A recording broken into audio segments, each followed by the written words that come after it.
Alhamdulillahi Rabbil Alamin. Wassalatu wassalamu ala ashrafil anbiya wal mursalin wa ala alihi wa sahbihi ajma'in. Subhanaka la ilma lana illa ma 'allamtana innaka antal alimul hakim. Rabb shrah lana sudurana wa yassir lana umurana wahlul 'uqdatam min alsinatina yafqahu aqwalana. Rabbana yassirna wa la tu'assir alaina ya karim. Rabbana atmimna bi khairi ya arhamar rahimin. Ila hadratin Nabi Muhammad Mustafa sallallahu alaihi wasallam wa ala alihi wa ashabihi al-kiram at-tabi'in wa tabi'in wa man tabi'ahum bi ihsanin ila yaumiddin.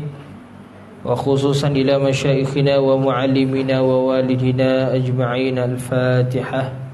A'udzu billahi minasyaitonir rajim. Bismillahirrahmanirrahim. Alhamdulillahi rabbil alamin. Arrahmanir rahim. Maliki yaumiddin. Iyyaka na'budu wa iyyaka nasta'in. Ihdinas siratal mustaqim. Siratal ladzina an'amta 'alaihim ghairil maghdubi 'alaihim waladdallin. Amin. Alhamdulillah, pertamanya kita ucapkan syukur pada Allah Subhanahu wa taala kerana pada malam ni dapat sama-sama kita menyambung lagi pengajian kitab kita ni, kitab Matan Safinatun Najah dan juga beberapa kitab yang lainlah. Insya-Allah malam ni kita mula dengan tajuk fiqh dulu. Sahabat boleh tolong kuatkan sikit tak volume dia? Suara dia macam tak naik. Dia macam terpendam.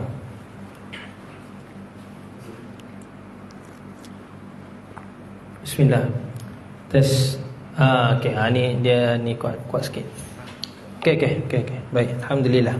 Terima kasih. Jazakumullah.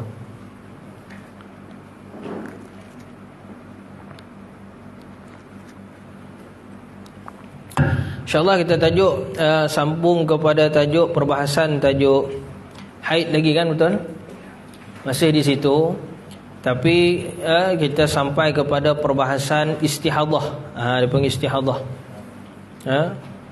Berkenaan dengan darah lagi, tapi sudah sampai kepada tajuk istihadah. Istihadah.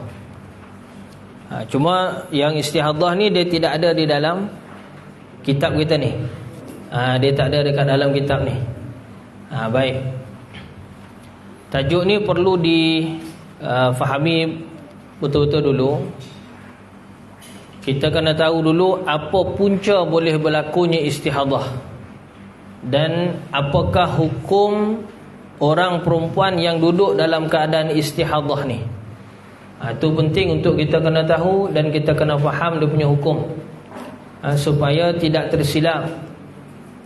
Pertama, ni depan ni ada 1-0 lagi, boleh duduk sini. Nak duduk sebelah ni sini pun boleh. Tak ada masalah. Ni depan ni ada 1-0. Boleh duduk depan ni. Satu orang depan ni. Baik. Sebelah Pakcik Murus Zaman pun ada 0 lagi satu. Baik. Baik, kita pergi pada perbahasan tajuk istihadah. Sebelum ni kita dah cerita berkenaan dengan haid, kita dah cerita berkenaan dengan nifas. Betul? Malam ni kita cerita bab istihadah. Apa dimaksudkan dengan darah istihadah ni? Darah istihadah ni dia darah yang keluar daripada faraj perempuan ni. Dia ada 3 jenis darah. Sama ada haid atau nifas atau istihadah. Sebahagian ulama kata 4. Darah yang keempat tu dia panggil luka bersalin. Luka bersalin. Bolehlah kalau kita nak ambil kata 4. Tapi luka bersalin ni dia kira hukum dia macam keluar air kencing. Dia wajib istinja saja. Wuduk batal. Wajib istinja, kena ambil wuduk baliklah. Tapi wajib mandi tak wajib. Begitu. Adakah dia kena wuduk setiap waktu solat? Tidak juga. Dia macam kita buang air kecil. Macam kita kencing. Kita ada wuduk, kita terkencing. Kemudian habis daripada tu kita ambil wuduk balik. Betul ke tidak? Dia macam tu. Sama. Dia luka bersalin. Luka macam kita darah luka. Cuma disebabkan dia keluar daripada faraj saja, maka kias dia dengan hukum air kencing. Sama. Baik, itu perbahasan itu simple. Ini kalau cerita darah. Dia ada lagi cerita cecair lain, keputihan sebagai itu cecair. Dia bentuk cecair selain darah. Selain darah, mungkin lendir. Itu dia termasuk dalam keputihan. Itu kita tak bahas kat sini lah. Sebabnya perbahasan dia tu ringkas. Keputihan ni kalau dia keluar daripada dalam rahim, dia keluar maka batal wudu. Tapi kalau dia keluar daripada mulut rahim tu, mulut rahim pula apa ni? Mulut farash. Mana dah bahagian luar. Macam mana nak tahu luar ataupun dalam farash? Apabila kita istinja, wajib masukkan 1/2 ni. Jadi kalau lebih daripada tu, itu dah kira dalam. Kalau masih lagi 1/2 macam ni, itu dia masih dikira luar. Kalau cecair itu keluar daripada kawasan luar tu, maka dia tidak wajib istinja. Dia tidak membatalkan wudu. Sebab dia daripada luar, dia kira hukum peluh. Tapi kalau dari dalam, dia hukum sebagai hukum air kencing. Itu kalau cecair keputihan. Begitu. Itu tak usah mana perbahasan. Istihadah ni perbahasan dia besar sikit. Dia besar. Dia sama besar perbahasan dia macam haid, sama besar perbahasan dia macam nifas. Baik. Nifas kita dah settle dah hari tu. Secara asas dia selesai dah. Bab fardu ain dia selesai. Kalau nak pergi further lagi, dia dah jadi fardu kifayah. Istihadah, apa makna istihadah? Darah yang keluar daripada farash seseorang perempuan, bukan dengan sebab beranak dan bukan juga dengan sebab haid. Bukan dengan haid, bukan dengan sebab beranak. Beranak dia jadi nifas. Dia makna bukan sebab melahirkan anak, bukan juga dengan dalam tempoh haid, bukan dalam tempoh haid. Jadi itu dikira sebagai istihadah. Hukum istihadah tu, darah tu najis, memang hukum dia najis lah. Dan orang perempuan yang dalam keadaan istihadah ni wajib kena solat. Dia tak boleh tinggalkan solat. Kalau dalam Ramadan puasa, dia kena puasa. Walaupun dalam keadaan darah, walaupun dalam keadaan darah tu keluar. Sebab dia bukan haid, bukan nifas. Yang kalau dia beri cuti untuk solat dan juga puasa ni, itu kalau haid ataupun nifas. Itulah baru dapat EBC tu, Allah bagi cuti tu. Tapi kalau selain daripada tu, dia tak ada cuti. Dia kena solat. Kena solat. Cuma orang istihadah ni, dia punya kaedah wuduk dia tu, wuduk macam kita biasa. Cuma dia ada perbezaan sikit. Perbezaan dia kena berwuduk setiap kali masuk waktu solat yang baru. Maksudnya satu wuduk untuk satu waktu. Macam kita kalau wuduk subuh, kita normal sihat. Wuduk subuh kita tahan sampai isyak, boleh tak? Segi hukum lah, boleh tak? Boleh. Tapi mampu tak? Mampu tu belakang cerita. Mampu tu nombor 2. Sekarang ni segi hukum. Wuduk subuh kalau kita tahan sampai isyak, boleh pakai tak? Boleh. Tak ada masalah. Sebab kita sihat. Tapi orang istihadah tak boleh. Begitu juga kalau yang laki-laki, biasa masalah salasil baul, kencing tak lawas, dedah, kalau kata orang utara lah. Dia kencing tu tak pernah habis, kamis tu tak pernah habis. Sebab dia, kalau bahasa Islam panggil membesar. Lain ni sikit bahasa dah. Duduk-duduk macam ni pun boleh keluar. Mana dia punya apa tu? Dia punya getah hos dia tu kat dalam tu dah haus. Macam paip. Kalau getah paip tu dah haus, macam mana jadi? Keluar air dia kan. Dia tak kuat, dia keluar. Tapi kalau kita sentuh sikit, dia keluar banyak. Begitu. Jadi kalau orang yang kencing tak lawas ni macam tu. Valve dekat dalam tu dah rosak, dah loose. Dia dah tak boleh nak tahan dah. Macam kita kan, kita boleh tahan kencing kan. Dia orang kencing tak lawas ni tak boleh. Kadang-kadang dia keluar dalam keadaan dia pun tak sedar, tahu-tahu dah basah. Gitu. Itu jenis penyakit sebenarnya. Itu jenis penyakit. Jadi istihadah dengan salasil baul ni, kalau berlaku begitu, keadaan begitu, orang tu wajib solat. Tapi wuduk dia, satu wuduk untuk satu waktu. Satu wuduk untuk satu waktu. Makna dia wuduk subuh hanya dalam waktu subuh. Terbitnya matahari, batal wuduk dia tu tadi. Walaupun dia tak terkentut, dia tak terkencing, tak apa sebagainya pun. Jadi wuduk dia tu batal. Kalau dia nak teruskan lagi baca Quran dan sebagainya selepas daripada tu, sebab dah masuk waktu syuruk, waktu terbit matahari, jadi dah habis waktu subuh. Jadi dia kena tajdid, pergi perbaharui wuduk. Begitu. Begitu juga kalau wuduk zuhur, dia dah wuduk dalam waktu zuhur tadi, wuduk dia masih ada pada hukum lah, makna dia tak ada buang air ke sebagainya, tak ada sentuh sebagainya, tidak berlaku. Tapi bila masuk saja waktu asar, wuduk zuhur tadi batal. Begitu jugalah qiyas pada hukum-hukum solat waktu yang lain. Begitu. Tapi dalam waktu tu dia nak beribadah, apa jenis ibadah sekalipun tak jadi masalah.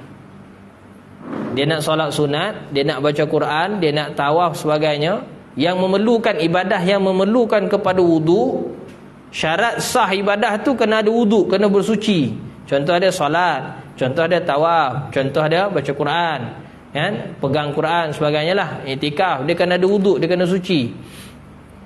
Jadi apa saja ibadah yang perlu kepada bersuci, perlu pada wudu ni tadi, dia hanya wudu dia tu valid dalam waktu tu saja.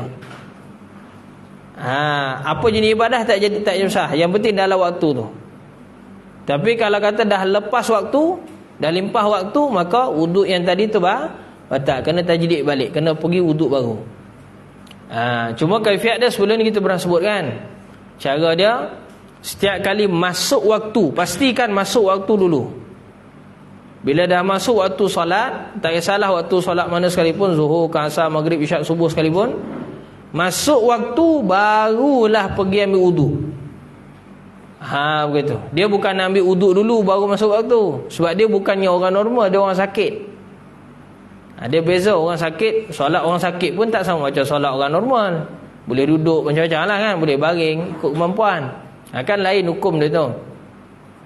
Sama dalam bab ni. Baik. Bila masuk saja waktu solat, maka dia masuk tandas, pergi istinja, tukar dia punya, kalau yang perempuan istiadah tadi, tukar panty liner dia. Tukar. Kemudian kalau memang darah tu agak banyak keluar, maka dia kena sumbat. Sumbat parah dia tu, ambil kapas, kumpal-kumpal kan sumbat. Kemudian tampung lagi dengan panty liner. Kalau dulu tak ada spender ni, belum buat lagi, suara dalam ni belum buat lagi kan, jadi pakai cawat. Buat cawat macam napkin, macam lampin tu, macam lampin bayi tu, macam tu, buat cawat supaya bila bergerak yang disumbat tadi tak tercabut dengan mudah. Mana bila dia berjalan dia tak tercabut. Itu tujuan cawat tu. Sekarang ni dah ada suara dalam, pakai suara dalam yang ketat sikit, jangan yang longgar pula. Yang longgar pun sama cerita, bila jalan keluar je dia cabut balik. Antara tak kisah, yang penting tujuan dia ialah kekang, tahan darah tu. Kalaupun dia menitih, dia masih menitih dekat kapas tu tadi. Kalaulah selepas daripada tu dia berwuduk, dia dah tutup aurat, kan dah masuk waktu kan, memang dia buat benda tu semua selepas masuk waktu, dan dia kena segera pergi solat. Segera pergi solat. Bila dia solat, sedang dia solat, dia terasa darah tu keluar. Dia rasa darah tu menitis, tapi disebabkan dah ada sumbat kekang tahan ni tadi, maka dimaafkan. Makna wuduk dia masih sah, solat dia boleh carry on terus, tak jadi masalah sampai habis. Tapi kalau jenis tak tahan tadi, apa berlaku? Bila dia tengah solat, darah tu keluar, lepas tu dia tak kekang tadi, maka darah tu menitis, kena pada pakaian solat dia. Batal tak solat? Batal, sebab darah tu najis. Darah tu najis. Wuduk dia batal tak? Batal, sebab keluar salah satu daripada dua jalan. Tapi kalau dia cuba usaha sumbat tadi, maka dimaafkan walaupun darah tu menitih. Begitu. Jelas kan? Sebab dia dah usaha tahan. Tapi Allah Ta'ala takdir masih lagi benda tu menitih. Tak apalah, yang penting dia cuba tahan. Itu atau usaha ihtiyati dia panggil. Baik. Kemudian orang perempuan istihadah ni, macam mana kita nak tahu punca dia istihadah? Mudah aja. Apabila dia tidak menepati syarat haid dan tidak menepati syarat nifas. Yang sebelum ni kita dah sebut kan, syarat haid ada berapa? Ada 5. Pertama, mesti umur 9 tahun. Kalau umur 7 tahun dah keluar darah, maka darah tu bukan haid. Segi hukum dihukum sebagai fasad. Belum istihadah lagi lah, sebab dia budak tu belum balik lagi. Nama dia panggil darah fasad. Tapi boleh jugalah kalau kita sebut nama istihadah, sama aja. Tak ada masalah. Pada orang kata pinjam bahasa aja, pinjam perkataan. Bismillah. Yang kedua, nombor 2 syarat haid apa dah? Darah tu mesti keluar sekurang-kurang sehari semalam, makna 24 jam. Boleh jadi 24 jam tu dapat dalam satu hari terus dapat 24 jam. Boleh juga dalam beberapa hari baru dapat 24 jam. Macam mana kata 24 jam dapat dalam beberapa hari ni? Hari pertama dia keluar sikit, lepas tu berhenti. Hari kedua keluar lagi beberapa jam, lepas tu berhenti. Jadi hari pertama dengan hari kedua tu dicampur jam dia, berapa jam? Belum dapat lagi 24 jam. Maka semua tu istihadah. Masuk hari ketiga, campur lagi. Hari pertama, hari kedua, hari ketiga tadi campur. 24 jam. Barulah kata itu haid. Sebab baru dapat 24 jam. Bermula daripada situ. Tapi yang tadi 2 hari tadi, dia masih beramal dengan hukum istihadah. Sebab dia mana tahu hari ketiga tu dah cukup, betul ke tidak? Baru hari kedua macam mana dia tahu besok akan keluar lagi? Kan? Siapa pun tak tahu besok berlaku benda apa, betul ke tidak? Boleh jadi hari itu tadi berhenti terus, boleh jadi. Jadi persegi hukum, bila dia berhenti darah tu tadi, tengok darah tu cukup tak 24 jam. Tak cukup, dia tak cukup istihadah. Sebab dia tidak menepati syarat nombor 2 ni. Syarat haid nombor 3 apa dah? Tidak melebihi 15 hari dari hari pertama keluar darah. Katalah keluar hari pertama tu 1 hari bulan. Betul ke tidak? Tengok darah tu lain macam bulan ni sampai 20 hari bulan keluar darah. Mana lebih tak daripada 15 hari? Lebih. Secara hukum hari 16 sampai hari 20 tu terus hukum istihadah. Itu istihadah pasti dia panggil. Pasti istihadah. Itu tak ada kompromi lagi. Sebab hari pertama tadi dah sampai hari ke-15, lebih lagi keluar. Bila lebih tu secara pasti yang lebih itu start daripada hari 16 sampailah soal selepas daripada tu, tak kisahlah kalau kata 30 hari lah. Mana daripada 16 sampai 30 tu semua tu istihadah. Itu istihadah dengan pasti. Itu tak ada, orang kata tak perlu diragui lah. Tak perlu ragu lagi. Jadi kalau dia tak menepati syarat nombor 3 tu, maka darah tu istihadah, iaitu dia terlebih, dia keluar tu terlebih tempoh. Syarat nombor 4 apa dia? Syarat nombor 4 haid. Antara period yang last, haid yang last, nak pergi period yang akan datang ni, yang baru ni, tengah-tengah tu mesti suci sekurang-kurang 15 hari. Mana tak ada darah 15 hari. Barulah yang akan datang tu terus dikira sebagai hukum haid. Kalaulah tengah suci, sepatutnya 15 suci, dia baru suci 10 hari.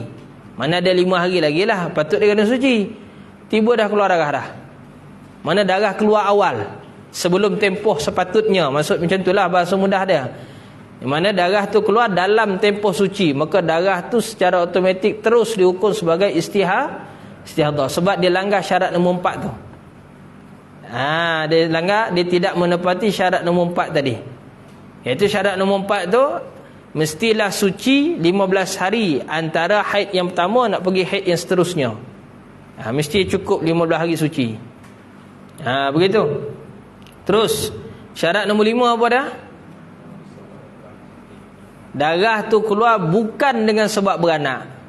Sebab kalau darah yang keluar sebab beranak, dia bukan haid, dia nifas. Itu kena mengenai nifas lah. Jadi secara umum untuk kita nak kata istihadah ni, daripada 5 syarat tadi, 3 daripada tu confirm jadi istihadah. Syarat nombor 2, syarat nombor 3, syarat nombor 4. Perasan tak? Ini boleh berlaku setiap bulan.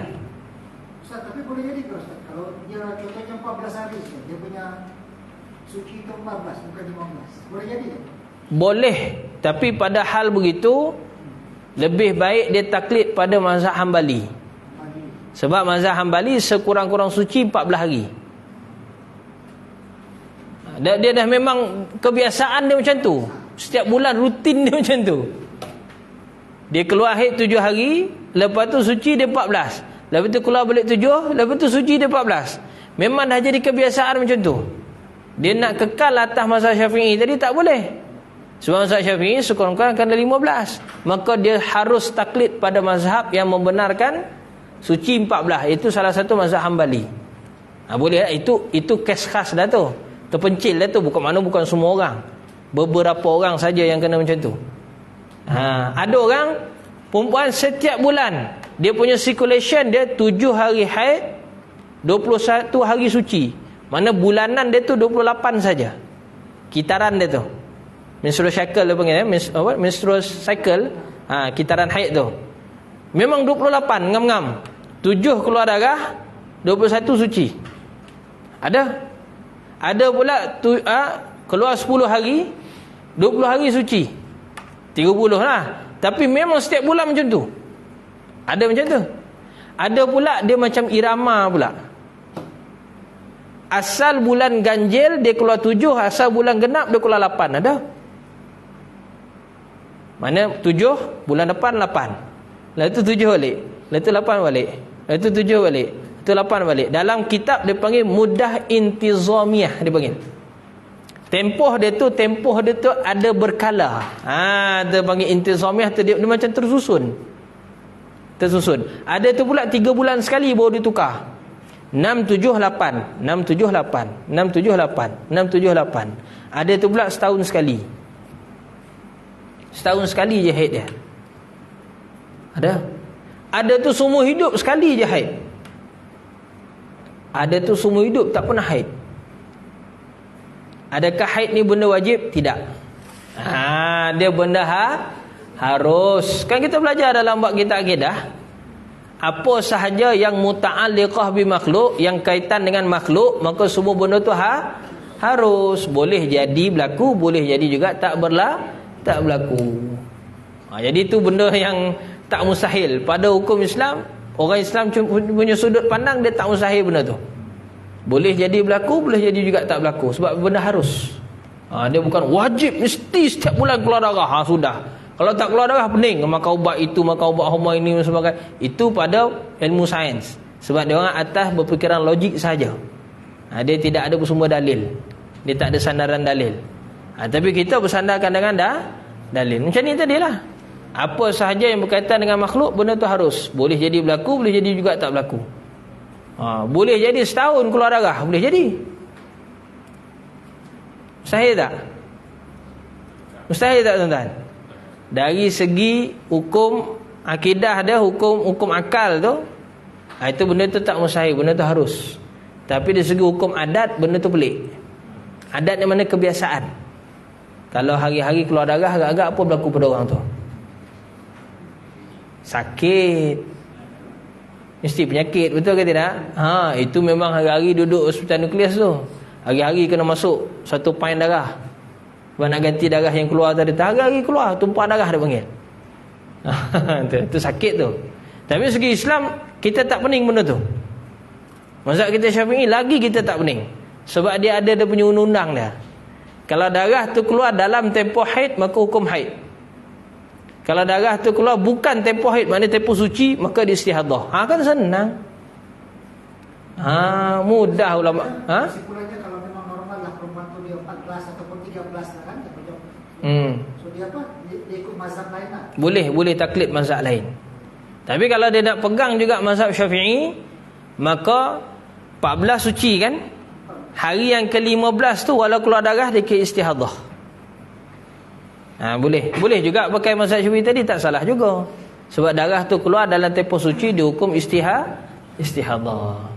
Tapi dah memang setiap bulan macam tu je benda berlaku, rutin dia dah kan. Jadi boleh dia taklid, harus, bukan wajib ya. Sebut awal tadi kan, harus dia taklid pada mazhab lain. Tapi dia kena belajarlah kaedah dalam mazhab tu supaya dia pun tak pening. Gitu. Wallahu ta'ala alam. Itu pun syarat dia pula. Macam kita nak masuk rumah orang lah, kena tahu juga kan. Nak bawa kereta Toyota tak sama macam kereta Honda. Gear dia bentuk lain kan. Bawa pula Mercedes lagi pening. Tak payah lah. Antara Pro 2 dengan Proton, dia punya signal belah mana? Kan lain. Dibantainya signal belah kanan, tu naik vapor. Kan? Maksud dia tu setiap satu tu ada manual dia masing-masing. Macam tu. Jadi kalau kita nak ikut mazhab yang satu tu, kita kena tahulah manual cara mazhab tu macam mana. Tu maksud dia tu. Itu yang saya nak contoh tadi tu. Faham kan? Mana kalau kita nak ikut cara mazhab Hambali, kita kena belajarlah fiqh mazhab Hambali tu. Nak pakai mazhab Hanafi, belajarlah. Macam kita ni, kita dah biasa mengamal dengan mazhab Syafi'i. Jadi sebab tu umum dia kita berpakai dengan mazhab Syafi'i. Dan kita mengajar, belajar sebagainya pun di sekolah ke sebagai silibus kita, hukum hakam, fatwa kita sebagai, semuanya majoritinya memang akan mengutamakan pendapat mazhab Syafi'i. Begitu. Salah tak pakai mazhab lain? Saya tak kata salah, boleh. Tapi macam tadilah, kena tahulah manual mazhab tu macam mana. Maksud dia kena belajarlah jangan mazhab tu baru betul. Kalau tak jadi macam tadi, sini belah kiri kita pakai belah kanan. Nak naik paper lah. Wallahu ta'ala alam.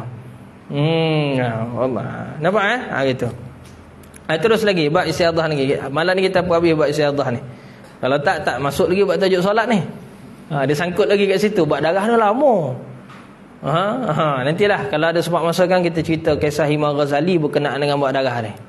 Ada kisah dia dengan adik dia. Baik. Istihadah baik. Jadi secara umum dia istihadah ni, kalau daripada yang haid tadi itu, secara umum kan haid ada 5 syarat kan. Biasanya yang 3 syarat tu memang berlaku. Kalau berlaku dalam 3 syarat itu kebanyakan. Mungkin setiap bulan pun boleh berlaku.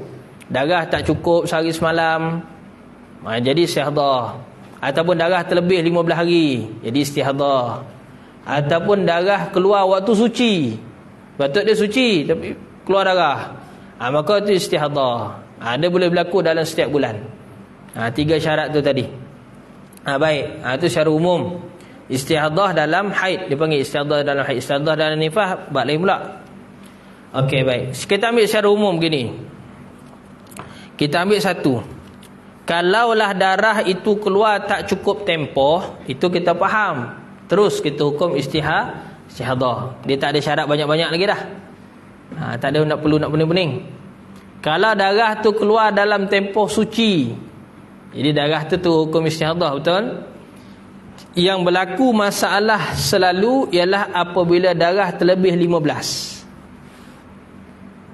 Biasa orang faham, dan kepahaman dia ni tak salah, tapi tak khatam. Kita bahasa kita sebut tak khatam. Tak habis lah dia belajar tu, tak usai, baru setengah jalan. Darah yang lebih 15 hari betul kita hukum sebagai istihadah. Tapi yang sebelum 15 tu pun sebahagiannya ada istihadah juga sebenarnya. Tapi ini jarang orang ambil belajar bab ni. Padahal tu fardu ain lagi tu. Dalam mazhab kita Syafi'i, dia punya kaedah begini. Once satu orang tu darah dia keluar terlebih daripada 15, maka dia tidak akan ikut kaedah asal. Dia akan berpakai dengan kaedah dia sendiri. Iaitu apa? Keseluruhan darah tu, katalah darah tu keluar 20 hari. Daripada 20 hari tu tadi, ada sebahagiannya istihadah, ada sebahagiannya haid. Sebahagian istihadah, sebahagian haid. Tapi mana satu istihadah, mana satu haid, kaedah dia dalam mazhab kita Syafi'i ditentukan dengan istilah nama dia tamyiz. Ini saya tulis. Dia guna kaedah tamyiz.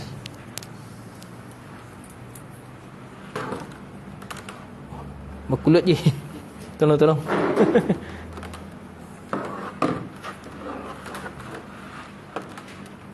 Berkulut wayar dah. Aku putus sekarang. Okey, baik. Dia guna kaedah tamyizun. Tamyiz ni maksud dia perbezaan. Dia guna kaedah perbezaan. Perbezaan apa? 3. Satu, perbezaan warna, launun, warna. Satu warna. Yang kedua rihun, bau.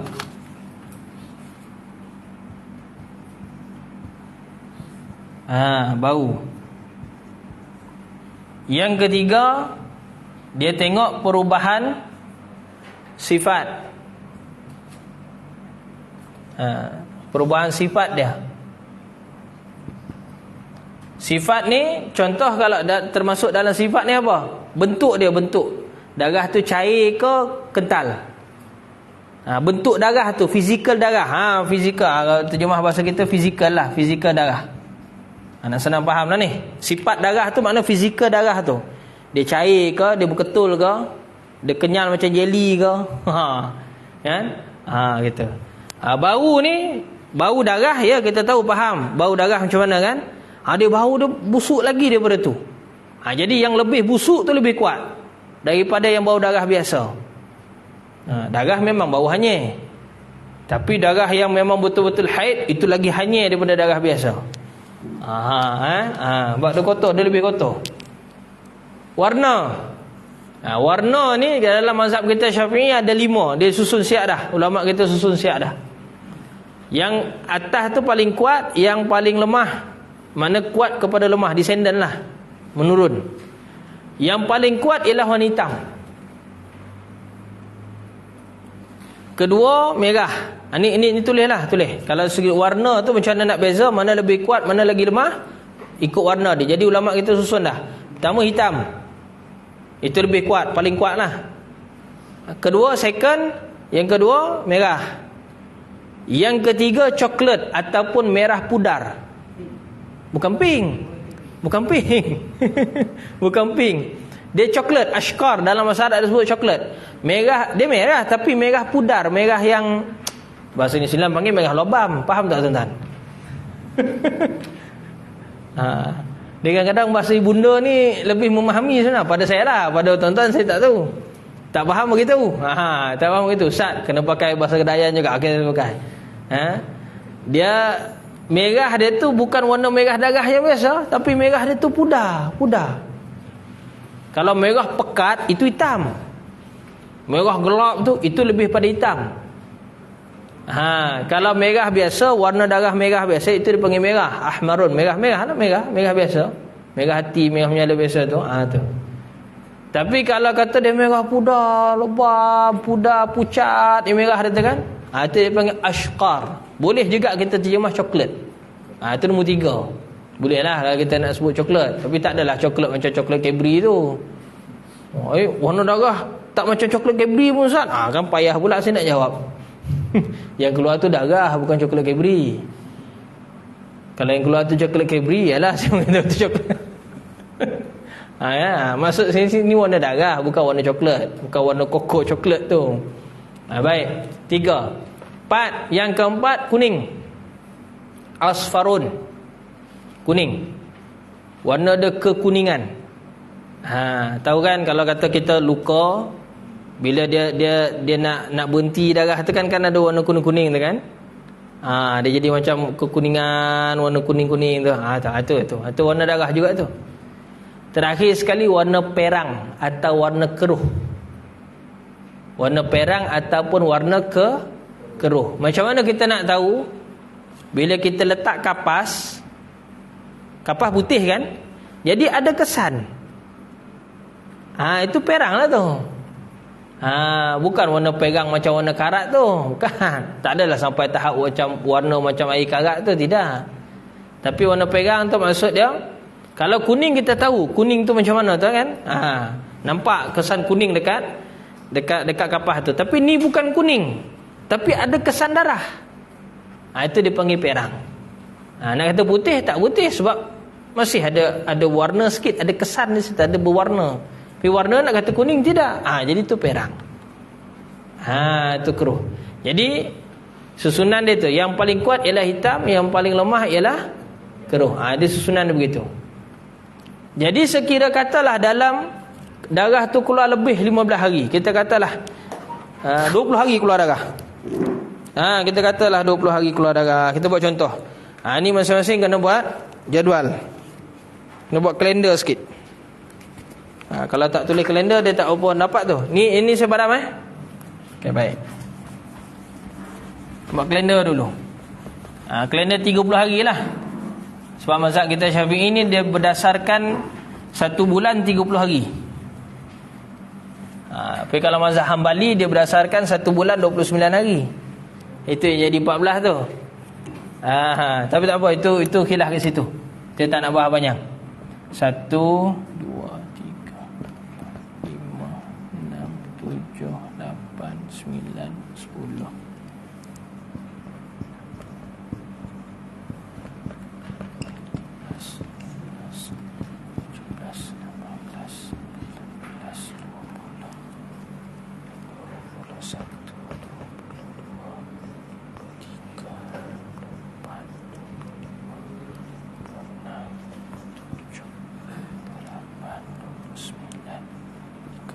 Okey, baik. Ini ada 30. Kita katalah darah tu tadi keluar selama 20 hari. 20 hari. Ini kata 20 hari keluar. Dalam 20 hari itu boleh beza warna. Contohlah 1 sampai 7 ni hitam.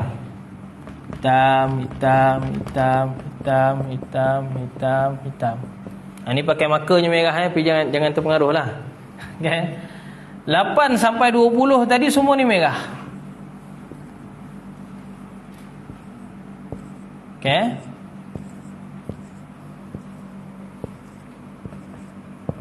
Ini bukti lah, ni dah suci. Baik. Had asal dia sampai 15, betul ke tidak? Had asal sampai 15. Sekarang ni dia dah terlebih. Bila dia terlebih, jadi dia bukan lagi 15 haid baki istihadah. Salah. Tapi ramai yang faham begitu. Betul ke tidak? Ramai yang faham begitu. Ramai orang perempuan. Kalau saya pernah buat survey dulu di Negeri Sembilan, memang ramai faham begitu. Majoriti. Rasa 98%. Masyarakat kita memahami kalau lebih saja 15, maka 15 haid baki itu istihadah. Salah. Itu tak betul.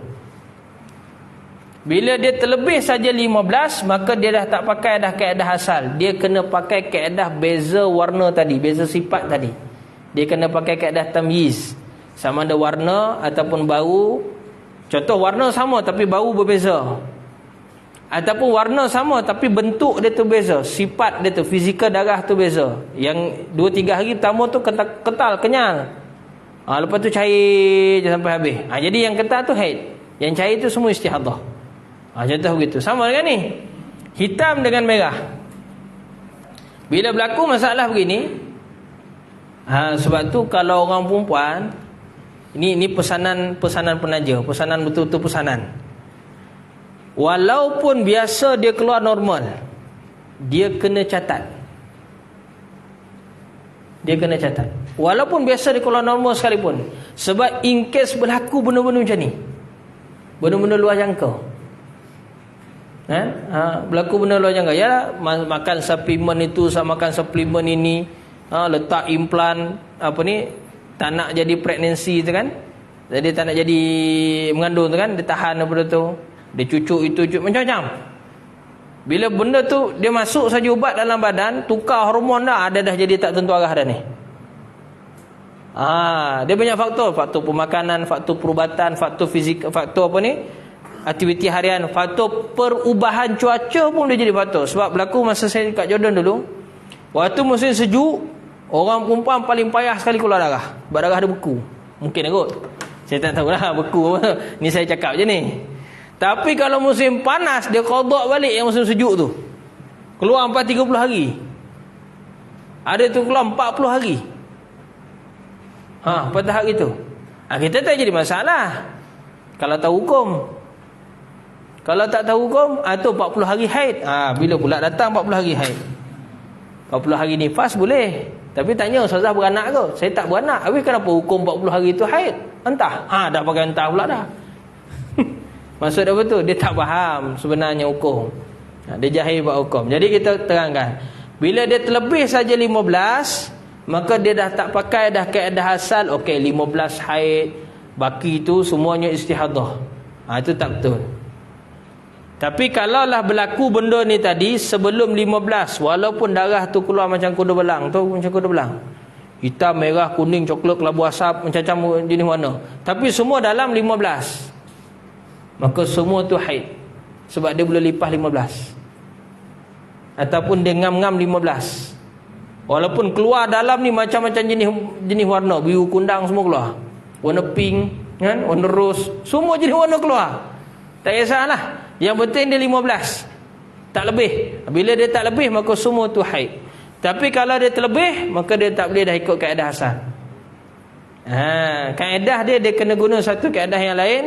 Dia panggil orang perempuan beristihadah. Itu kita cerita istihadah tadi. Dia bukannya haid normal dah tu, dia dah cerita abnormal, dia dah cerita istihadah. Jadi bila berlaku dalam keadaan begini, maka yang ni boleh beza warna darah, betul ke tidak? Boleh beza warna darah kan?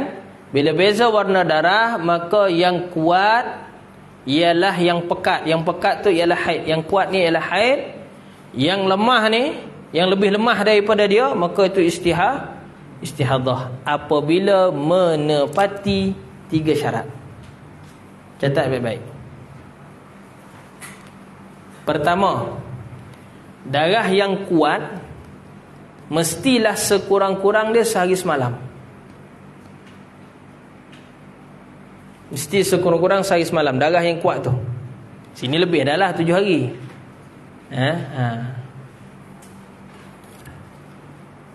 Syarat yang kedua, darah yang kuat tidak melebihi 15 hari. Darah yang kuat tu sendiri mesti sekurang-kurang sehari semalam. Mana darah hitam ni sekurang-kurang mesti sehari semalam. Sebab beza hitam dengan merah, hitam lagi kuat kan. Jadi hitam ni kena sekurang-kurang sehari semalam. Syarat pertama. Syarat kedua, yang kuat tu sendiri dia tidak boleh terlebih 15. Mana dia tu sendiri bukan campur, dia tu sendiri bukan lebih 15. Contoh berlaku, memang keluar 20 hari, 16 hari hitam, baki tu 4 hari lagi merah. Jadi yang hitam ni bukan haid, walaupun dia paling kuat. Yang merah tu haid. Sebab apa? Sebab dia kuat. Memang dia kuat, dia cukup 1 hari 1 malam, tapi dia terlebih 15, maka dia tidak dikira sebagai kuat, walaupun hakikat fizikal dia kuat. Sebab dia terlebih 15. Faham tak tu? Itu syarat nombor 2. Syarat nombor 2, darah kuat tidak boleh lebih 15. Syarat nombor 3, darah lemah mestilah lebih 15. Dan dengan sebab dialah darah tu jadi terlebih 15. Sebab ada darah lemah macam ni. Kalau ikutkan darah lemah ni berapa hari sangat? 13 hari je kan, betul? Tapi disebabkan bila dicampur dia ni melebihi 15, maka darah lemah ni sudah cukup syarat. Jadi cukup syarat 3 tu tadi, maka barulah dikira boleh tamyiz, boleh beza. Macam ni lah, boleh beza. Tapi kalau kata tak cukup salah satu syarat yang 3 tadi dia langgar, maka tidak berlaku tamyiz. Tak boleh nak beza. Sebab apa? Darah kuat, ya memang darah tu kuat 1 hari 1 malam, tapi terlebih 15, maka dia tu sendiri dah tak cukup syarat dah terkeluar. Tapi tengok pula darah second pula, darah yang kedua, yang apa ni, darah yang lemah tu. Tapi darah lemah tu pula tak cukup pula 15. Kita pun jadi bening. Jadi di situ dia tak pakai tamyiz dah di situ. Dia tak boleh nak pakai tamyiz sebab syarat tak cukup. Baik. Jelas kan, nampak kan? Macam mana cara nak pakai tamyiz ni tadi? Satu dia warna. Ada tu pula merah saja semua. 30 hari keluar warna merah. Bubuh lah, merah ke kuning ke tak kisah. Yang penting keluar dalam satu warna. Sebulan ataupun lebih 15. Yang penting lebih 15 lah. 20 hari ke 18 hari, 16 hari, yang penting lebih 15. Atas satu warna yang sama, tapi sifat berbeza, fizikal berbeza. Yang ni dia kental sikit, mana dia macam beku, macam jeli, macam kenyal je kan. Yang lain tu semua cair je. Jadi yang kenyal tu haid, sebab dia lebih kuat. Dia boleh beza, nampak kan? Dia boleh beza. Begitu. Ataupun bau, warna semua sama, Keluar 30 hari merah je semua ataupun kuning, coklat je semua. Tapi 5 hari pertama tu bau tu masya-Allah. Busuk dia lain macam. Tapi yang lain tu, yang baki tu 25 hari lagi ke ataupun lebih lagi, yang baki tu kan, baki daripada tu, dia bau darah biasa. Mana hanya lah, tapi hanya darah biasa lah. Darah biasa, darah kita luka tu bau darah biasa. Kadang tak bau pun, contohlah tak bau contoh kan. Tapi yang tadi tu busuk dia lain macam. Contoh. Maka yang busuk lain macam tu haid. Sebab dia lagi kuat. Dia ada ciri-ciri yang mana ada boleh beza, nampak tak? Boleh berlaku perbezaan tu tadi, mana kuat mana lemah. Maka kena pakai perbezaan tersebut. Tapi in case tidak boleh beza, contoh darah tu keluar satu warna, semua cair, semua bau sama, tapi keluar 30 hari. Contoh kita kata merah je semua. Contohlah merah je semua 30 hari kan. Warna sama, bau pun sama je, sifat dia pun sama, semua cair. Tu macam mana nak beza?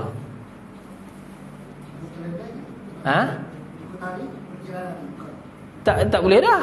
Macam mana kita nak kira, sama je.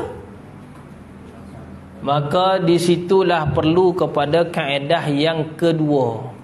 Dia panggil adat. Tengok bulan sebelum tu atau beberapa bulan sebelum tu, sebelum berlaku masalah ni. Jadi sebab tu orang perempuan paling kurang dia kena ingat bulan sebelum berlaku masalah tu. Contoh berlaku masalah tu bulan Februari.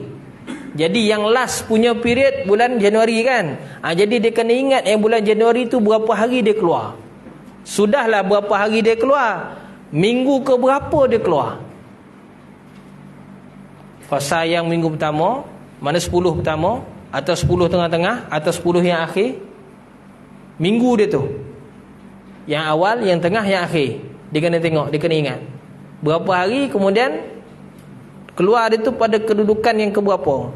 Yang awal-awal bulan, atau tengah-tengah bulan, macam ni kan, ataupun hujung bulan. Sebab bila berlaku masalah yang berikutnya tu, bulan kedua tu, yang kata sebulan tadi kan, sebulan keluar. Lepas tu tak boleh nak tamyiz. Sebab apa? Warna sama, sifat sama, fizikal dia sama, bau semua sama. Nak beza tak boleh. Jadi dia kena ikut tempoh bulan sebelum. Dia panggil tempoh adat. Kalau bulan sebelum tu keluar awal bulan 7 hari haid dia kan, maka bulan yang ni kias je.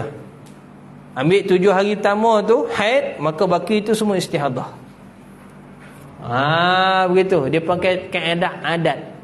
Apabila tak boleh tamyiz, tak boleh nak beza tadi, tak cukup syarat tamyiz tadi tak cukup, maka dia kena pakai kaedah adat. Adat ni ikut bulan sebelum, bulan yang terdekat.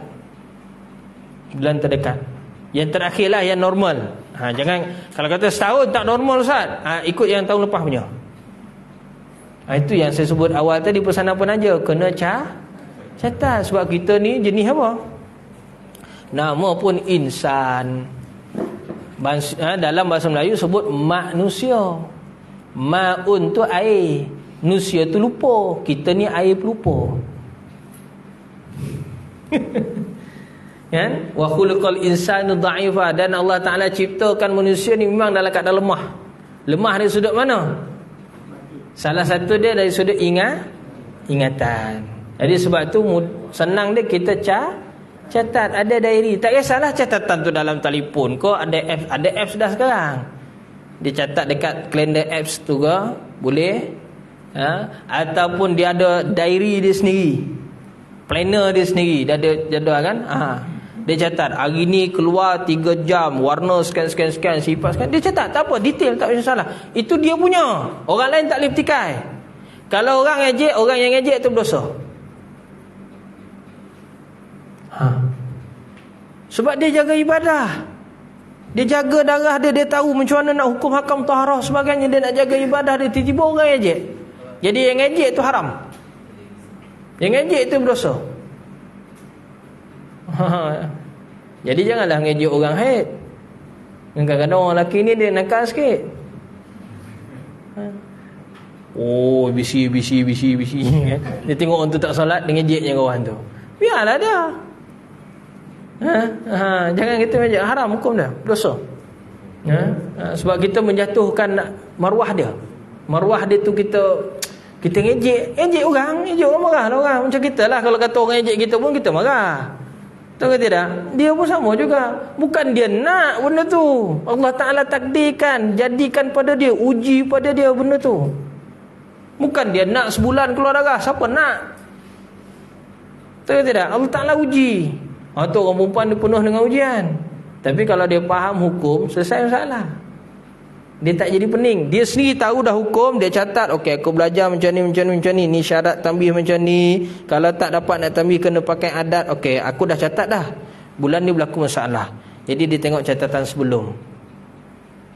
Bulan pertama hari tu, sebelum daripada berlaku masalah, keluar sebulan darah ni, tak boleh pula tamyiz, warna sama, sifat sama, bau sama, tak ada boleh beza. Tapi sebulan keluar darah, mana terlebih 15, betul ke tidak? Maka dia ikut bulan sebelum. Bulan sebelum tempoh dia 6 hari, tengah bulan. Mana 6 hari tengah-tengah ni? Contoh hari ke-12, 12, 13, 14, 15, 16, 17. 12 sampai 17 tu yang haid. Yang lain tu semua suci. Contohlah sebulan sebelum ni. Jadi bulan yang ni pun dia disebabkan dah keluar sebulan tu tadi, maka yang tengah-tengah tu haid. Yang lain tu semua istihadah. Kan selesai masalah. Tu kaedah mazhab kita Syafi'i aja siap dah. Kalau orang tu tak ada adat, macam mana Ustaz? Inilah first time dia keluar darah. Dan first time keluar darah ni pula sebulan. Sebulan tu pula tak boleh tamyiz. Ni first time, umur 10 tahun. Contohlah budak perempuan umur 10 tahun, 9 tahun contoh kan. Kecil. Ni first time dia keluar darah haid. Kena pula keluar darah tu, kena uji pula 30 hari keluar darah. Sudahlah begitu, warna dia sama, bau sama, dia punya sifat bentuk dia pun sama. Tak boleh nak tamyiz. Macam mana nak settle masalah tu? Macam mana nak settle? Nak rujuk bulan sebelum tak ada darah lagi. Dia belum ada tempoh lagi. Maka ulama kita jawab, ni fatwa mazhab kita Syafi'i. Bila berlaku masalah begini, dia tak tamyiz, mana tak boleh nak, tak ada perbezaan, sama semua. Keluar pula sebulan ataupun lebih 15 lah, yang penting lebih 15. Pointing dia, key point dia lebih 15. Tak kisahlah 20 hari, 16 hari, 30 hari, yang penting lebih 15. Kemudian tak boleh beza. Bila tak boleh beza, kaedah asal kena ikut adat sebelum. Sekarang ni dia belum ada, inilah first time dia keluar darah. Maka ulama kita jawab, mazhab kita Syafi'i punya fatwa ya.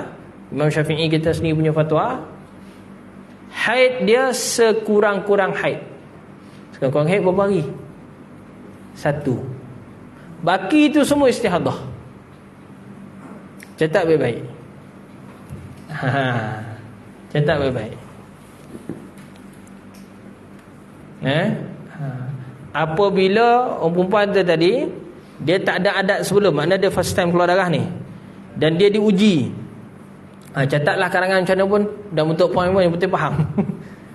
Yang penting sendiri baca, sendiri boleh faham. Tak semesti orang baca boleh faham. Kita je yang faham.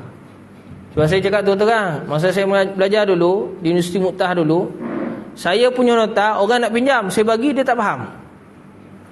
Sebab tulisan tu macam Fir'aun, saya seorang boleh faham. Kemudian kita tulis tu dengan cara yang kita faham. Kita tulis poinnya, tapi dengan cara yang kita faham. Bila kita baca, kita boleh syarah. Tapi orang baca, apa benda kau tulis ni? Satu, tulisan macam Fir'aun, payah nak baca. Yang keduanya, poin tu dia sendiri dia tak faham poin tu apa. Tu. Sebab kita sendiri yang, itu maksud dia nota tu masing-masing punya cara. Macam saya sebut ni tadi lah, ada orang tulis, mungkin dia tulis nota tu, dia buat karangan siap-siap. Jika seorang budak perempuan keluar darah, dia tulis satu-satu. Ada tu dia tulis poinnya. First time darah 30 hari, tak boleh beza. Maka hukum dia 1 haid, baki istihadah. Tu nota. Masing-masing punya cara lah. Yang penting faham, yang penting jangan salah tu ya. Jelas? Kalau boleh tamyiz, boleh beza, ada perbezaan, maka pakai perbezaan. Tak boleh beza, maka pakai adat. Kalau adat pun tak ada, maka pakai fatwa. Fatwa dia apa? Sehari haid, sebab confirm satu hari itu memang haid. Baki itu ialah istihadah. Kenapa tak ambil maksimum, Ustaz? Ada orang tanya, kenapa tak ambil maksimum? Kenapa tak ambil 15 terus? Ataupun ambil kebiasaan. Kan orang biasa 6 atau 7, betul ke tidak? Kenapa tak ambil gitu? Kenapa ambil paling minimum? Jawapan dia, apabila dah tidak dapat tamyiz, dah tak ada adat, mana tak boleh beza, dan tak ada tempoh kebiasaan, tak ada adat ni tempoh kebiasaan, tak ada, maka kita kena guna fatwa ijtihad atas ihtiyat. Ihtiyat ni mana berjaga-jaga. Sedangkan yang ni sendiri pun macam ni kan, ini boleh beza kan. Sedangkan tamyiz sendiri pun tidak semestinya 15 ni haid, baki itu istihadah, betul ke tidak? Ini kan pula kalau yang tak tamyiz dan memang tak ada adat. Jadi selamat dia pakai sekurang-kurang haid satu hari. Baki itu ialah istihadah. Itu yang paling selamat. Jadi bulan berikutnya bila dia dah kena macam ni tadi, kan ni first time kan, jadi tempoh dia satu, betul. Jadi bulan berikut dia tu, dia boleh jadikan satu tu sebagai adat dia. Jelas. Sebab dia masuk bulan yang kedua, sebab dia dah ada tempoh yang bulan pertama tadi, dia dah ada tempoh, dapat tempoh, maka tempoh tu jadi adat, jadi rujukan dia in case berlaku lagi masalah tu bulan seterusnya. Jadi dia pakai yang tadi, dia dah ada adat dah. Nampak dah tu? Ya. Bulan pertama kali tu yang ada betul lah. Yang tak boleh beza apa semua tak. Tapi bulan kedua tiba-tiba macam normal, mungkin 7 hari. Dan ya macam normal lah. Macam orang kebiasaan lah. Orang kebiasaan 7 hari. Lepas tu bulan ketiga keempat tu dah normal.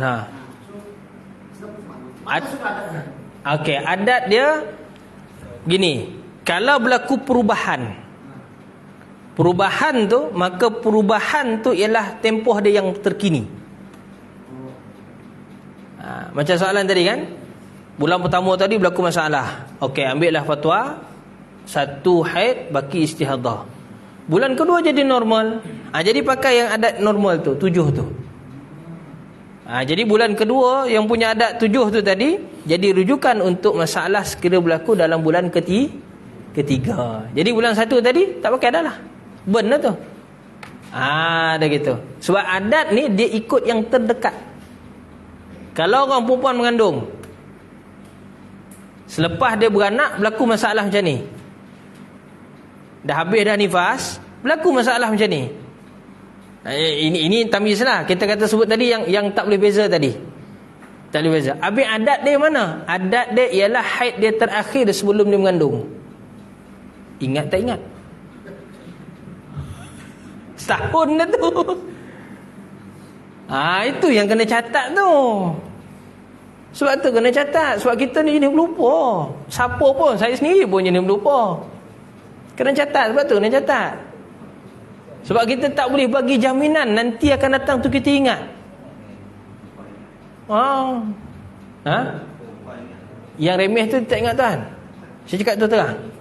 Yang dia ingat ialah tarikh lahir. Kalau tak ingat tarikh lahir dia kata kita kejam. Itu betul. Itu realiti berlaku. Berlaku masalah tu dekat pejabat Jawi, Bu hantam sebab apa? Nak minta cerai sebab suami tak celebrate anniversary. Ada. Bukan suami tak celebrate, suami terkeliru. Hari ni ke besok? 17 ke 18? Yalah, masa nikah dulu, nikah 17, sanding 18. Dia nak celebrate yang mana satu? Berlaku. Okey, tu berlaku, sebab tu saya cerita. Tak berlaku kat Jawi sini, Jawi KL. Berlaku masalah tu. Tapi kalau buat haid ni memang payah dia nak ingat. Siapa tak tahu? Sebab pada dia anggap benda ni remeh. Sebab tu kita kena faham. Ini psikologi lah. Macam tips rumah tangga pula, padahal masing-masing lebih berpengalaman. Kan? Benda yang dianggap remeh oleh orang lelaki itu benda penting bagi orang perempuan. Tapi benda yang dianggap penting oleh orang lelaki itu dianggap remeh bagi orang perempuan. Macam ni, kalau orang lelaki belajar ni, dia anggap benda ni penting tu, walaupun dia tak pernah menghadapi. Setitik darah pun tak pernah keluar. Betul ke tidak? Tapi anggap penting, dia belajar sungguh-sungguh. Tapi perempuan anggap benda ni remeh. Sebab saya pernah dipersoalkan oleh orang senior saya masa saya belajar dulu. Masa tu saya tahun 2. Yang tahun 4 tu, perempuan ustazah dia pertikaikan kepada saya, "Ustaz, kenapa Ustaz dia bising-bising pasal sahabat haid ni? Ustaz bukan menghadapi pun." Sudah. Tapi kita ni jenis minta maaf lah, jenis hati panas sikit. Saya jawab balik, "Baik ustazah, cuba ustazah cari satu imam mazhab yang perempuan ada tak?" Lawan balik. Tak ada, pakai emosi kita lawan dengan hujah. Tapi dia anggap emosi, biarlah. Tanya balik kat dia, "Cuba ustazah cari satu imam mazhab perempuan." Tak ada, semua imam mazhab lelaki. Betul ke tidak? Malah mereka lah yang mempelopori kaedah ni. Betul ke tidak? Nah tu. Jadi yang lebih halim bak darah ni orang lelaki, orang perempuan. Orang lelaki tu kena terima hakikat, walaupun kita tak menghadapi. Jangan marah perempuan. Betul. Jelas disebut dalam banyak kitab para ulama Melayu kita sendiri pun. Dan adalah wajib bagi seorang suami itu mengajarkan akan isterinya ilmu fardu ain. Ni kitab Muhimmah punya ayat. Terkandung dalam, yang tersimpan dalam ilmu fardu ain itu, salah satunya ialah haid nifas. Sebut jelas, tidak jadi derhakalah seorang isteri itu keluar rumah tanpa keizinan suaminya untuk menuntut ilmu haid dan nifas. Dia keluar rumah, patut kena minta izin suami. Betul ke tidak? Tapi dia keluar tu sebab nak pergi belajar bab hukum darah. Kalau dia tak minta izin suami, kalau suami dia tak izin sekalipun, dia boleh keluar. Dan tidak dikira derhaka. Yang derhaka siapa? Suami. Sebab dia tak mengajarkan isteri dia ilmu fardu ain. Kalau ibu puasa? Kalau ibu puasa, derhaka. Puasa darah haid? Tak, kalau dia keluar, kita belajar puasa dan ibu puasa, derhaka. Yang fardu ain. Fardu ain. Itu haid saja. Bukan kata haid saja. Yang fardu ain, solat, puasa, taharah, sebagainya. Yang fardu ain bukan fardu kifayah. Belajar ilmu matematik, itu fardu ain, fardu kifayah. Belajar macam mana nak buat trading, itu fardu kifayah. Itu fardu kifayah. Nak keluar, kalau yang perempuan nak keluar rumah, isteri nak keluar rumah, belajar ilmu tu kan, kata nak pergi kursus ke, pergi rombongan Cik Kiah ke, mana lah tahu kan, nak pergi kunasang ke, itu bukan fardu ain, itu fardu kifayah. Wajib minta izin. Kalau suami tak izin, tak boleh keluar. Kalau dia keluar juga, dosa. Berdosa, sebab tu dah hakau. Dan suami boleh report ke mahkamah syariah, isytiharkan isteri dia tu nusyus. Boleh. Bukti tu jelas berlaku. Tapi ni dia keluar sebab nak pergi menuntut ilmu fardu ain. Sebab apa? Suami dia tak nak ajar, ataupun suami dia pun tak tahu. Contohlah, kan? Suami dia pun jahil buat ilmu tu. Dia tanya-tanya, suami dia pun entah. Itu jawapan dia. Asal tanya entah. Itulah jawapan standard.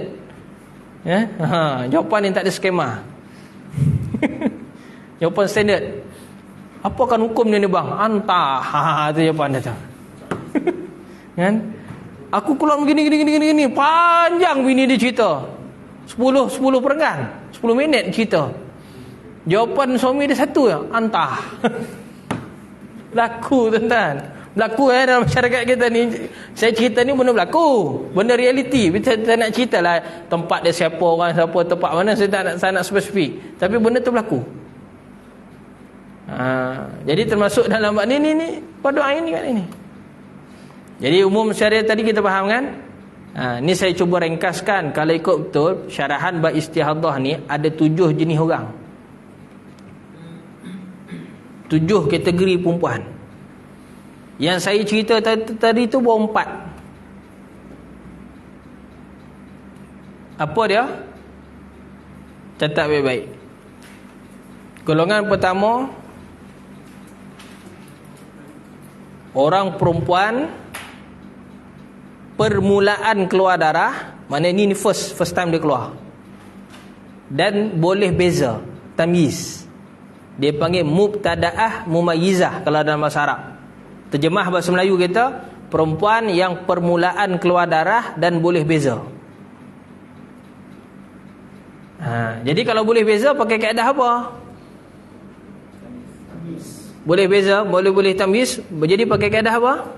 Kaedah tamyiz. Sebab dia boleh beza. Jadi hukum dia atas tamyiz. Mana yang kuat itu yang haid, mana yang lemah itu istihadah.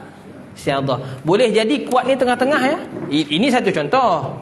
Boleh jadi yang hitam ni duduk kat sini. Merah, hitam, merah. Boleh jadi. Jadi yang hitam tu ialah haid. Yang merah awal, merah akhir tu istihadah. Boleh jadi gitu. Boleh jadi dia terapit. Boleh jadi di 3 warna. Merah, hitam, kuning. Boleh jadi.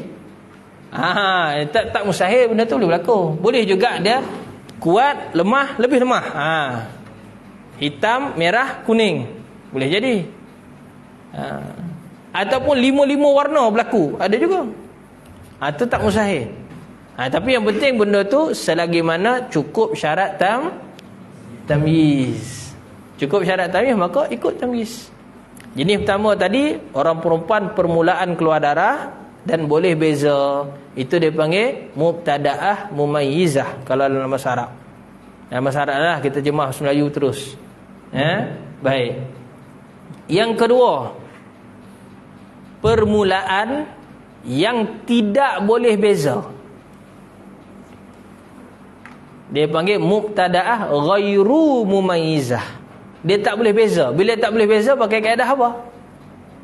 Adat. Ikut kaedah sebelum. Tapi masalahnya dia belum ada adat tu Ustaz. Tadi saya dah cakap dah, bila tak ada adat dia pakai apa?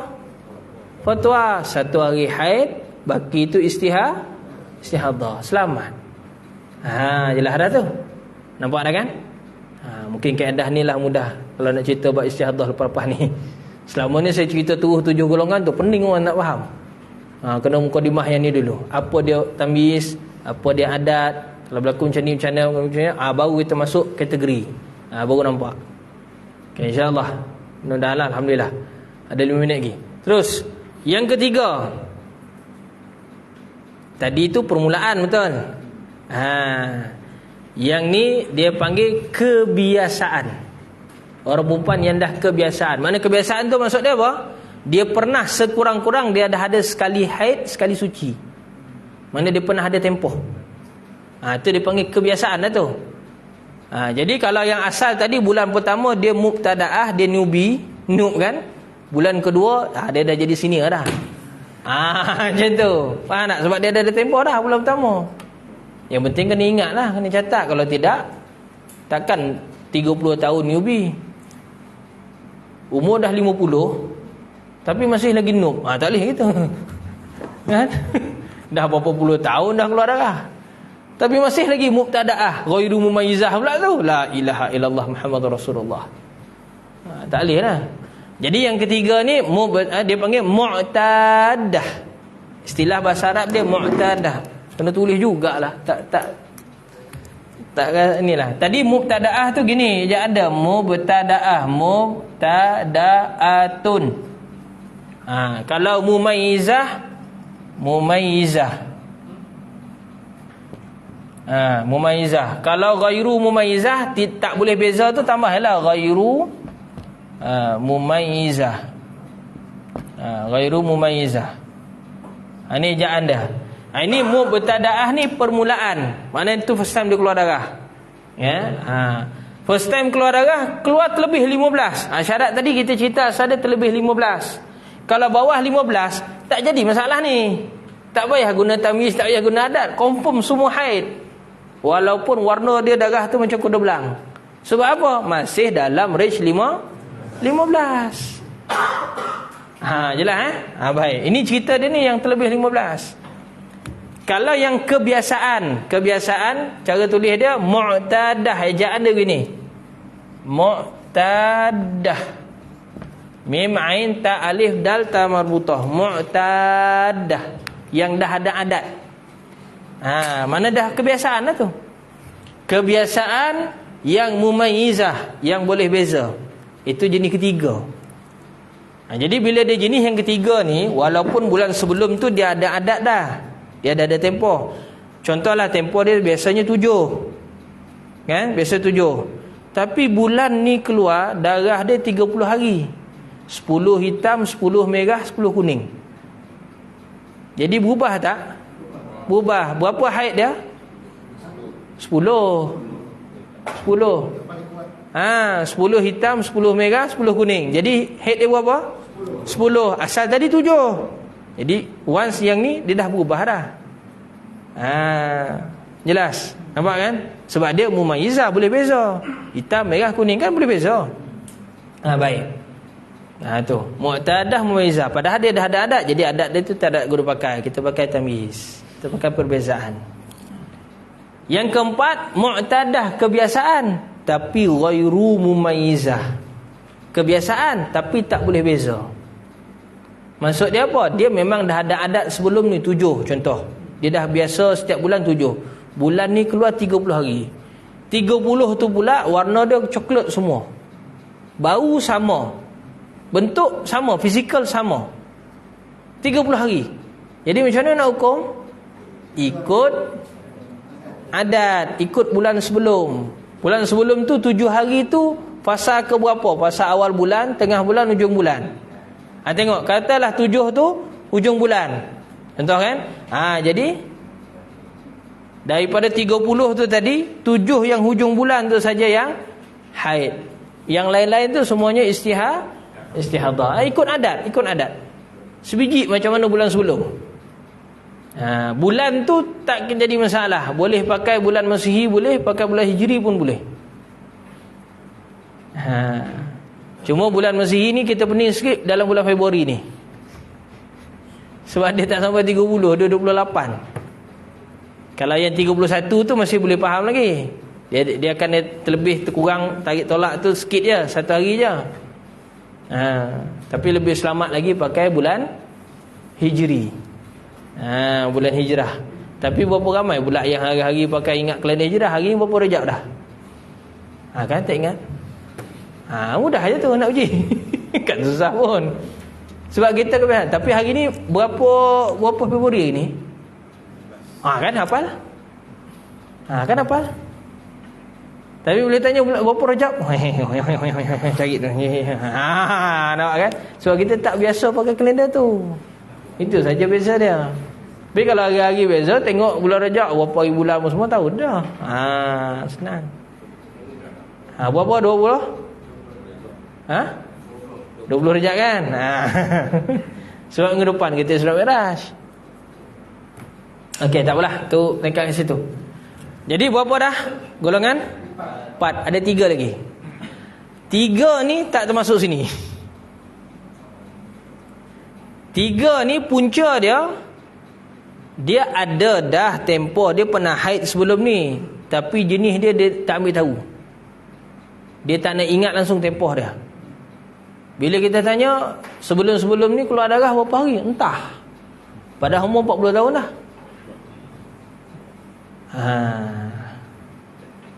Tak ada. Mana dah berapa ratus kali, berapa ribu kali dah ada keluar darah haid. Tapi bila kita tanya, sebab bila dia berlaku masalah macam ni lah baru sampai soalan pada ustaz-ustazah. Kalau tak lebih 15, dia sendiri boleh pandai hukum dah. Macam kita sebut tadi, tak lebih 15, maka semua tu haid. Walaupun warna dia macam kuda belang sekalipun. Faham kan? Ini cerita dia bila dah terlebih 15, barulah soalan tu sampai pada ustaz-ustazah. Ustaz-ustazah nak hukum, dia kena tanya dulu. Cik ataupun puan ni umur berapa? Dan tahu dulu. Kalau umur 9 tahun, dia mubtadaah.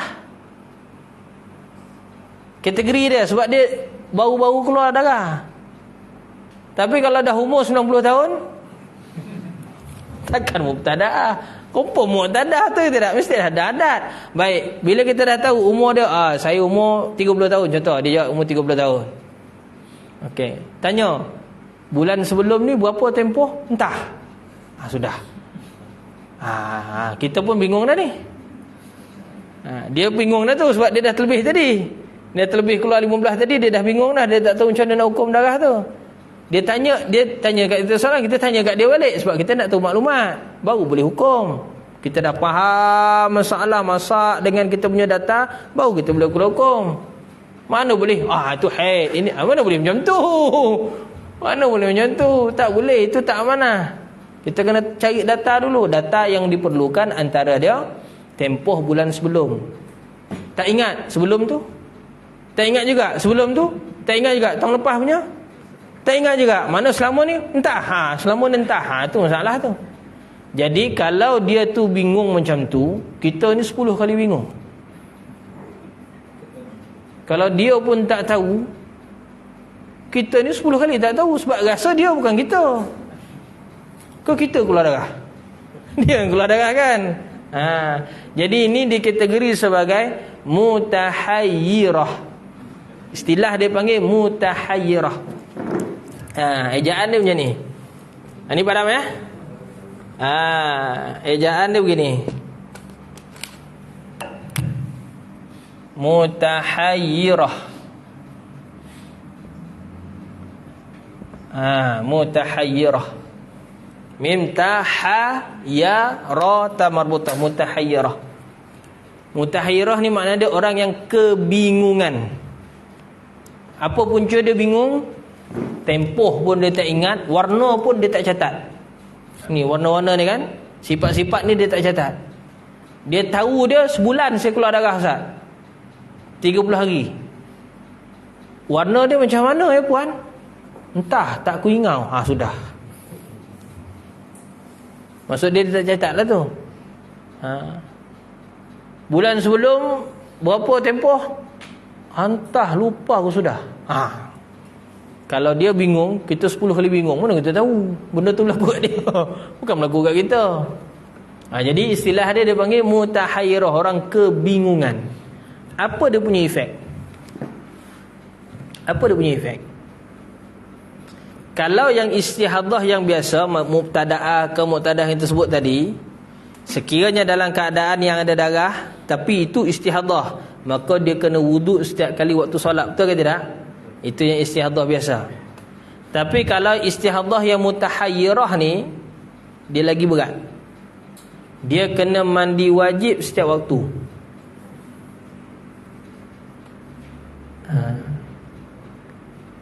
Sehinggalah dia dapat tempoh dia balik. Macam mana nak dapat tempoh tu balik? Dia akan berpakai dengan hukum mubtada'ah tu. Tapi mubtada'ah ghairu mumayyizah, iaitu dia akan pakai hukum satu hari haid, baki itu istihadah, sehingga dia dapat balik semula tempoh yang sebenar. Tapi dia berpakai dengan yang tu. Tapi ini berlaku beberapa bulan baru dia dapat tempoh dia yang betul. Bulan yang dia berlaku masalah yang ni tadi, maka dikira mutahayyirah. Mutahayyirah, dia kebingungan. Jadi apa dia punya efek? Setiap waktu solat dia kena mandi wajib. Tapi kalau dia tahu, kita tanya, minta maaf puan ni dah mutahayyirah dah ni, dah bingung dah ni, patut dia kena mandi setiap waktu solat. Baik. Biasanya darah puan berhenti bila? Dia kata biasa darah aku berhenti waktu asar. Jadi asar sahaja mandi wajib, yang waktu-waktu lain dia hanya wuduk. Sebab dia ingat waktu berhenti. Dia adalah sikit keringanan kat situ. Tapi kalau langsung tak ingat, entah tak ku ingau, tak tahu berhenti sudah, itu payah tu. Kalau dia jawab macam tu, maka setiap waktu dia kena mandi wajib. Lepas tu kena wuduk lagi. Lepas mandi wajib kena wuduk lah. Kena wuduk lagi. Akan berat macam tu. Tambah pula waktu maghrib kan. Jenis pula mandi wajib mesti sampai satu tangki payung pula baru sah. Itu payah tu. Padahal mandi wajib ni setengah baldi pun sah dah. Kan? Dia wajib dia, kan kita belajar dah buat mandi semula ni kan, meratakan air dengan niat. Kata habis-habis. Yang penting kita jiru air tu kan mengalir. Jadi kita kata rosok, kata begitu. Cukup dah setengah baldi pun rasa tak habis pun setengah baldi tu. Tu seorang. Rata dah tu habis satu badan. Daripada atas sampai bawah. Ini jenis dia, was-was lah aku. Rasa jiru sudah. Tapi bila jiru kaki, rasa kepala tak basah. Padahal kuyup dah ni. Itu yang habis satu tangki payung pun rasa tak sah lagi tu. Terjun 10 kali masuk dalam laut, keluar 10 kali pun rasa tak sah lagi. Tu pening dah tu. Orang jenis macam ni suruh duduk depan, kita solatkan dia. Itu cara yang layak. Itu halus lagi tu. Bahasa kasar dia lebih mati lah daripada hidup. Macam dah lain macam sangat dah nak faham. Tapi tak boleh lah kita cakap macam tu. Kita berhalus lah sikit. Duduk depan dah sesolat tuan, senang salah. Begitu. Baik. Itu mutahhirah. Kalau dia ingat waktu dia berhenti, tapi dia tak tahulah hari ke berapa, hari berapa dia tak ingat, tapi dia ingat waktu berhenti. Waktu berhenti dia tu biasa waktu zuhur sah. Jadi zuhur tu saja yang dia mandi wajib. Waktu lain tu dia wuduk macam yang istiadah yang lain tu. Begitu. Puasa Ramadan pula. Kalau berlaku mutahhirah ni dalam bulan Ramadan, apa dia punya efek? Dia wajib puasa seluruh bulan Ramadan, walaupun dalam keadaan darah. Dan dia kena puasa pula bulan Syawal ataupun bulan yang seterusnya tu. Tak kisah Syawal ke Zulkaidah ke, yang penting jangan masuk Ramadan tahun depan lah. Sebulan Ramadan, kemudian bulan yang akan datang tu sebulan juga. Kenapa begini? Alasan dia ialah, walaupun dia puasa sebulan Ramadan, yang pasti sah berapa hari? Sekurang-kurang suci. Sekurang-kurang suci berapa?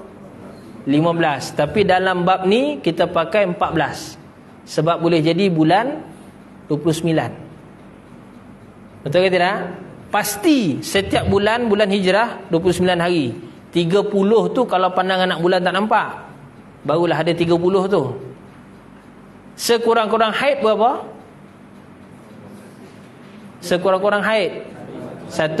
Maksimum haid 15. Dalam bab ni dia pakai maksimum haid 15. Maka sebulan kalau kata ambil 29 tadi, tolak 15, maka baki berapa? 14. Maka 14 tu yakin sah, yakin suci, tapi tak tahu hari yang berapa. 14 yang mana satu tak tahu. Sebab tu dia kena puasa sebulan penuh. Nampak tak?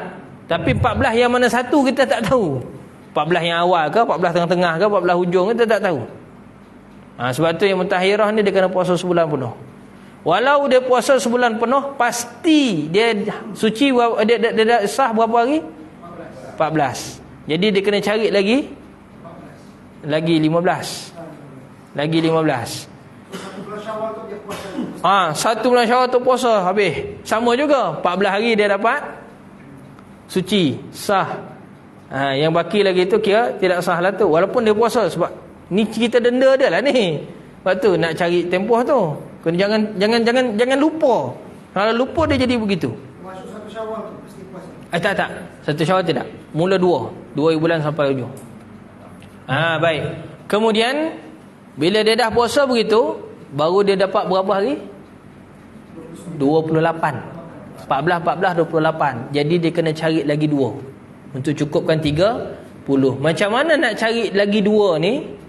Pada bulan yang ketiga, dia berpuasa selama 18 hari. Kenapa 18?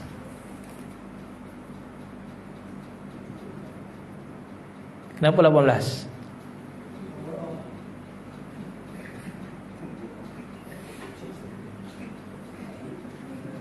Dia kaedah ni kat situ tadi. Paling maksimum haid berapa? 15. Jadi dalam 18 hari tu, kan dia kena cari lagi 2, betul ke tidak? Lagi 2, betul? Baik. Dalam 18 hari tu confirm ada 15 hari haid, betul? Jadi ada baki lagi 3. 3 tu sebagai ihtiyat sebenarnya. Jadi dia akan pakai tarik-tarik tu, tarik-tarik. Kalaulah hari pertama tu suci, jadi dia dapat 1. Maka 15 tu haid, walaupun dia puasa tapi 15 haid. Jadi 1 tambah 15 berapa? 16. Jadi dia puasa lagi 17, 18. Jadi dia dapat lagi 1 hari. Jadi cukuplah dia punya 30. Kalau kata hari pertama tu suci. Kalau hari kedua 1 dan 2 suci, jadi belakang tu semua haid. Gitu. Jadi dia akan macam puzzle-nya tu, dia pakai puzzle. Boleh jadi yang awal ni 15 haid, maka yang baki belakang tu, yang 3 hari lagi tu ialah suci, maka dapat dia cukup untuk nak cukupkan 30 tu tadi. Kaedah begitu ulama kita sebut. Jadi senang cerita dia, mutahhirah ni bingung. Aku nak cerita pun bingung juga. Tuan-tuan dengar pun bingung tak? Jadi jangan lupa. Tu cerita dia. Nak ngelak lupa, catat. Kalau tak catat jadi lupa, jadi bingung. Jadi mutahhirah. Berat cerita dia. Berat panjang. Kita nak baca faham kitab tu, belajar pula dengan Tok Guru pun, apa Tok Guru ni cerita ni?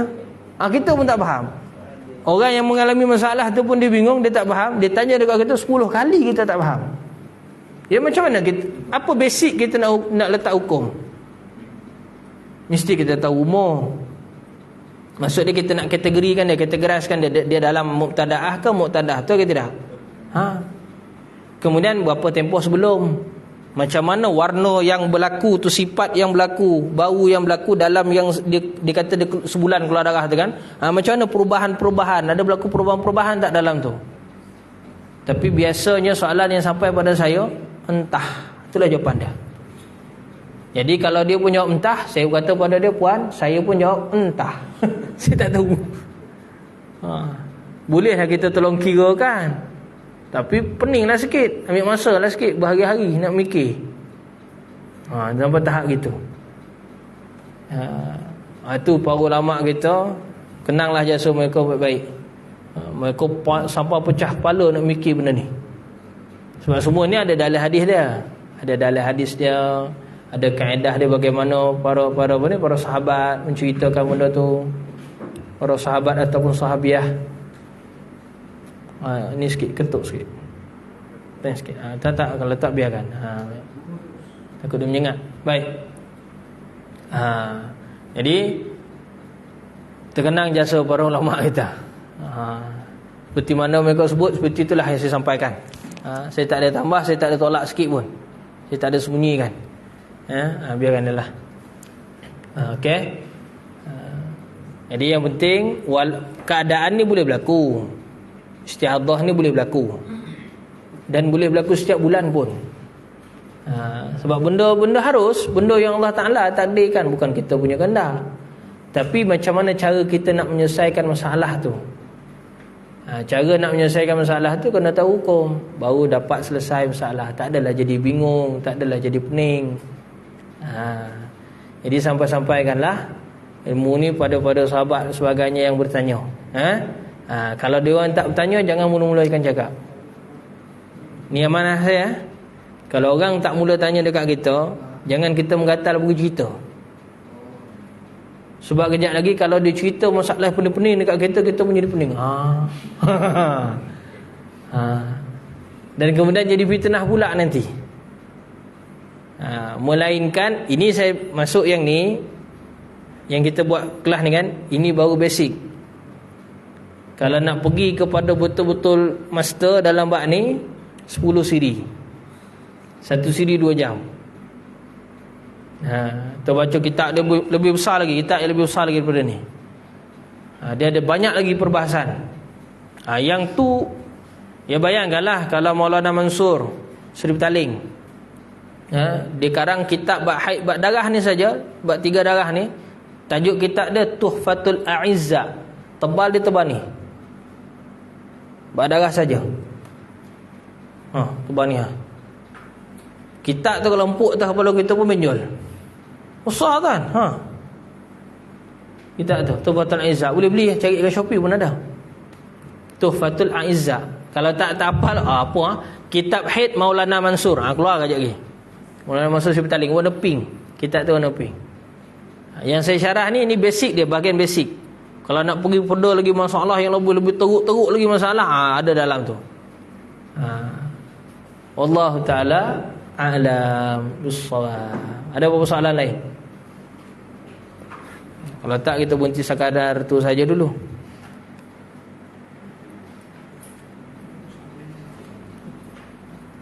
Ulang kaji lah baik-baik. Ya, bab yang taharah ni, sebab kalau ikutkan kita dah selesai tajuk taharah. Selepas ni kita akan masuk tajuk solat. Jadi kalau kitab kita ni bab taharah dah selesai. Selesai dah ni. Kita akan masuk bab solat pula insya-Allah. Bismillahirrahmanirrahim. Rabbana anfa'na bima 'allamtana, Rabbana 'allimna alladhi yanfa'una, Rabbana faqihna faqih ahlana wa qarabat lana fi dinina. Sallallahu ala sayyidina Muhammad wa ala alihi wa sahbihi wa baraka wa sallam. Walhamdulillahi rabbil alamin. Assalamualaikum warahmatullahi wabarakatuh.